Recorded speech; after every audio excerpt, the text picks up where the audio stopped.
We're looking at a 2010 Toyota Camry. This is an LE, and this is a 2.5 liter automatic 4-cylinder, and we are going to be replacing one of the motor mounts. This is specifically the torque strut mount. If you're looking at the front of the car, it's going to be over here on your left side, and this is the part right here. I want to show you what you need to know and nothing else. The bolts you're going to be needing to remove are right here, That's going to remove this brace.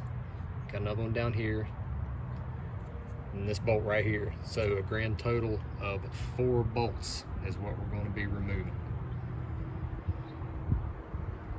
All right, the old part is out. If you're getting a little bit of a shaky motor when you start the vehicle, you feel that vibration, the motor shaking, definitely check this part first.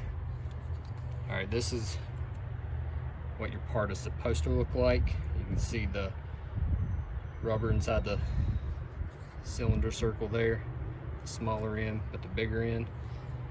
Now the one I just took out, you can see all the way through it, so it's worn out, needs to go. So we're going to put back in now. I've got the new one in place. Before I tighten everything down, I've lowered the brace here. You've got a rubber gasket here. It's between the torque mount and the side of the intake here.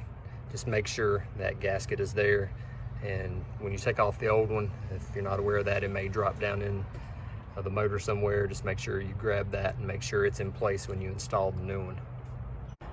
All right, so the new one is in and it's tightened down now. Only 2 things I needed the ratchet, this bolt, and that bolt. Got a little bearing socket here that I use for the side. Down here, these are 14 millimeter. And if you have one of these things, these are super smooth, especially for a tight squeeze like that. Or a regular wrench will work. This just makes it a little quicker. Inherited this from a family member, was never so glad to have it. All right, so that's all we got. Any questions or comments, feel free to leave something if you have something to say. This is definitely one of the easier things you'll ever do when it comes to working on a car, so definitely tackle this yourself. Don't pay a mechanic. Have a good one.